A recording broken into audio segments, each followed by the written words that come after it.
Ator da Rede Globo não conseguiu mais ser o mesmo após ter um encontro sobrenatural com Deus. Dá uma olhada aí, ó.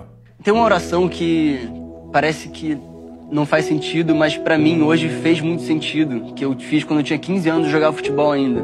A gente frequentava uma célula e teve um dia que eu tava muito mexido com relação aos meus sonhos. Eu fiz a oração simples de aceitar Jesus Cristo como meu Senhor e Salvador.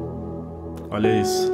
Segura. Só que eu acabei largando o futebol e indo para um outro caminho, e essa oração se perdeu na minha mente. E eu nem lembrava, literalmente, eu não lembrava que eu tinha feito essa oração.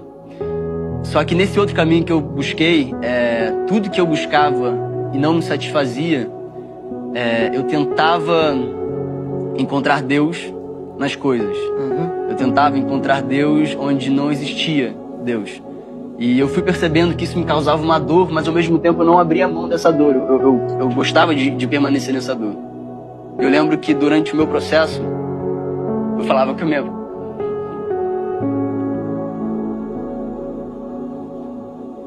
Meu Deus. Segura, irmãos. É forte.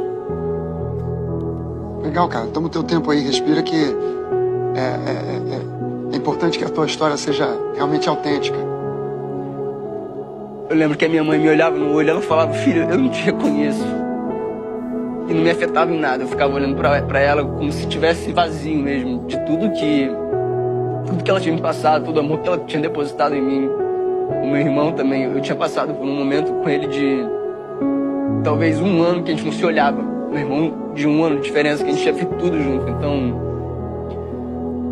hoje eu consigo perceber que eu talvez estivesse entrando num estado de depressão. E aí eu vou cortar pra quando eu conheci o Dani, quando eu jogava bola. O Dani, a gente ia junto pra Nova Iguaçu, e ele ia louvando, ia falando sobre o amor de Cristo pra mim. E nesse meio tempo eu comprei uma Bíblia. Nunca tinha aberto uma Bíblia na minha vida. E aí eu comprei a Bíblia, deixei ela do lado, lá no quarto, tranquilo. E aí ele ia louvando, ia falando sobre Cristo, sobre o amor dele, sobre o sacrifício. Eu lembro uma vez que a gente estava entrando no CT do Nova Iguaçu, e lá tem muito monte, né? E aí o Dani olhou muito apaixonado para os montes lá e falou assim: cara, não é possível que alguém acredite que isso seja feito sem querer, sabe? Olha a perfeição que é isso. E eu olhei de forma diferente, falei: cara, nunca tinha pensado nisso, é mesmo. E a gente se desencontrou quando eu parei de jogar bola, e foi quando eu entrei pra Malhação. E durante esse processo de Malhação, foi tudo muito intenso. Eu tinha acabado de perder minha bisavó, que era a matriarca da família, onde tudo era em volta dela, em torno dela. Então, ela acabava reunindo mesmo a família. Os meus pais acabaram se separando. O Joaquim veio e eu me vi completamente perdido. Por fora eu tava super forte, super... E por dentro tava um caco, eu não sabia o que era. E eu tive 2 dias de férias entre Malhação e Totalmente Mais. E nesses 2 dias eu acabei indo pra Itamonte, que é Serra Mineira, onde o pai do meu irmão ele tem uma casa lá, e por trás da casa corre um riacho. E eu levei a Bíblia, também não sei porquê. Quer dizer, sei porquê, mas na época eu não sabia porquê. Não foi uma coisa consciente. Não. E assim que eu cheguei na casa, a primeira coisa que eu fiz foi eu peguei a Bíblia, botei a Bíblia dentro do casaco assim e fui subindo o riacho, sozinho. E encontrei meio que uma piscina natural. Eu abri a Bíblia no meio, em Provérbios, não sabia o que era Provérbios, abri, eu fiquei pelado e me joguei pra trás. E aí quando eu voltei... Escute.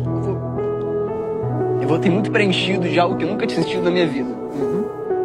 É difícil a gente falar sobre isso, porque não tem explicação. Eu tô tentando colocar em palavras algo que não tem explicação.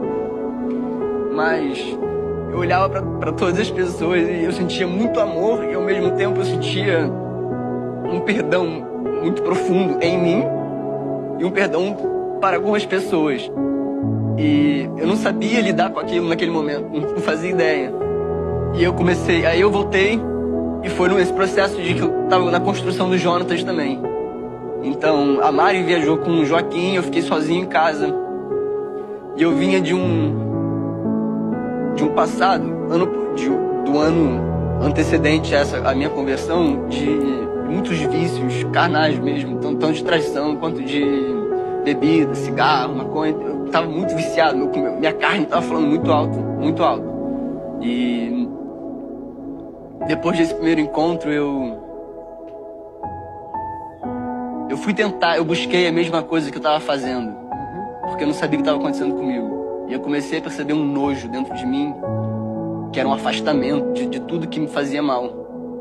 E foi sem esforço, porque eu não fazia ideia do que era a palavra, do que era o sacrifício de Jesus. Eu não fazia ideia. Então foi literalmente espiritual mesmo. Ele começou a me afastar de tudo que me fazia mal. E não tem explicação o amor de Cristo. Não tem mesmo. Meus irmãos, glória a Deus. Para você que não conhece, esse daí é o ator Felipe Simas. É um ator da Rede Globo, tá? Cristão, né? Se converteu ao Senhor Jesus e ele tá contando aí uma experiência que ele teve com Deus, uma experiência pessoal, né? Onde você viu no final do testemunho dele aqui no final do testemunho dele, que ele tinha muitos vícios, né? Cigarro, maconha, traições, traía a esposa, sabe? E quando ele teve esse encontro com Deus, ele se sentiu perdoado, né? E ele se sentiu perdoado para também perdoar as pessoas. Isso aqui é tremendo demais, irmãos. Porque não tem como a gente ter um encontro real com Deus e permanecer da mesma maneira, do mesmo jeito. Não, a gente é mudado, a gente é transformado, a gente passa a ser uma nova criatura. Não tem como, tá? Você se encontrar com o Senhor Jesus, ter um encontro verdadeiro com Ele e permanecer da mesma maneira. Glória a Deus pela vida aí do Felipe Simas. Qual que é a opinião de vocês? Deus abençoe e até o próximo.